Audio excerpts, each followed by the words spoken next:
Lala Soto, dumepensa ang kanyang pahayag. Alamin!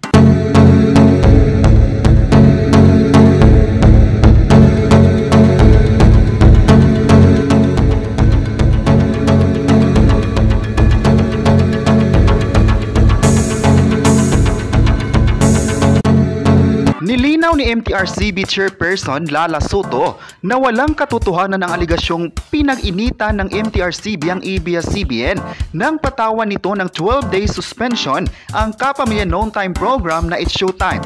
Ayon pa sa isang interview ni Lala noong September 8, nagbigay siya ng pahayag tungkol dito.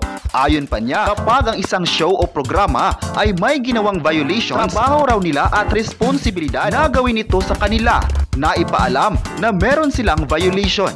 Maalalang mainit na pinag-usapan sa social media ang 12-day suspension na ipinataw ng MTRCB sa It's Showtime.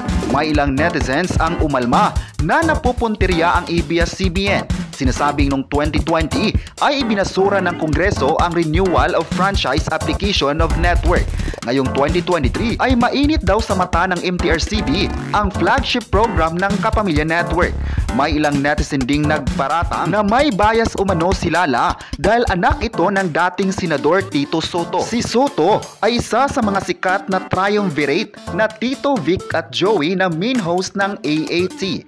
Aware si Lala sa mga batikos sa kanya at sa MTRCB na pinamumunuan niya. Dagdag pa niya, hindi sila unfair pero alam nila kung paano irerespeto ang ibang opinyon at wala silang magagawa doon. Naninindigan si Lala na walang ibig motibo ang MTRCB sa pagsususpende sa It's Showtime.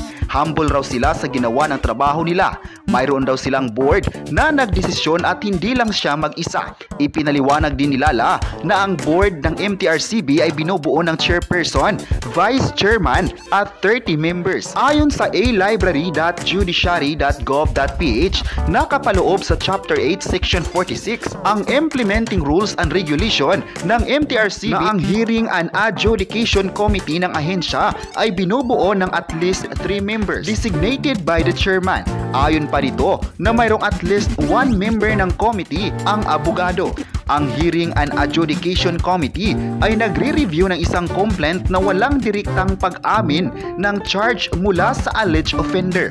Ayon pa ni Lala, idiniin niya na nag-inhibit siya sa botohan sa bilang ng araw na dapat masususpinde ang It's Showtime. Dahil dito, marami pa rin ang nagkomento tungkol kay Lala Soto bilang isa sa MTRCB chairperson.